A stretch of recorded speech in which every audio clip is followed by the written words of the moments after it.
So what are the major non-communicable diseases? Now there are several. I've just listed four, and I'm calling them the four major non-communicable diseases because they are the major killers.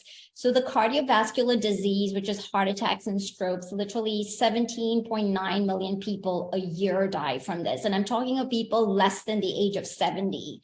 So these are premature deaths that can be prevented.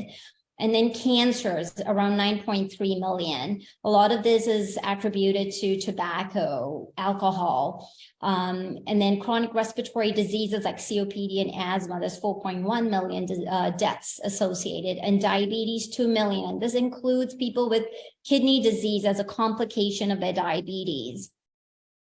So looking at what can we do to try to change our behavior, why do we even bother, right? So tobacco use, I briefly went through it. Like tobacco literally accounts for 8 million deaths. And when you guys were looking at the video, people with the lower socioeconomic status, one of the ways they cope is by substance use. And then as primary care physicians, if we are able to meet with people, and it's not just low socioeconomic, I see people all the time doing hookah, and that's just how they socialize.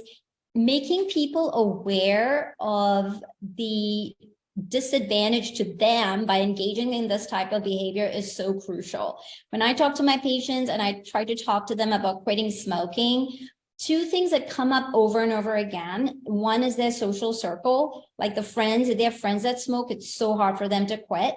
And if it's other factors like stress, boredom, so these things need to be addressed. They need to be given tools to help quit. And if you yourself know that you're having the smoking addiction, and I totally get this can be extremely difficult to stop on your own, talk to your primary care physician because they do have the tools to help you, just so you know you don't have to try to do this on your own. This is where community is very important. We help each other out. Again, physical inactivity. They say sitting now is the new smoking. 830,000 deaths a year because people are so physically inactive. We came from generations of people who were working in the farms and trying to build cities, really. Now the cities are built, we've all got desk jobs. So there's really not a whole lot of naturally having to walk. You get in your car, you park, you just go sit at your desk, and you sit in your car, and you go home and sit in front of your TV. No, you need to be intentional, taking the stairs, parking as far as you can so you can walk. The more steps you can get, the more beneficial it's going to be. Again, unhealthy diets. And the reason people who are not making a conscious effort in paying attention to what they're eating, it's very easy to get stuck in the trap of I'm just going to get what's quick, what's easy, and what tastes great. And it really needs to be more than that. It needs to be like, I need to make it with fresh ingredients. Majority of what I'm eating needs to be natural, and you might have even heard eat the rainbow, which means eat vegetables and fruits of different colors, because all of these have micronutrients. Micronutrients means like vitamins, minerals. These are so important for the deep down functioning of your body, because when you eat unhealthy, you're chronically inflamed. And what that translates into is fatigue, brain fog, and having just these aches and pains, like you have no reason why it's even there. So do pay attention to that.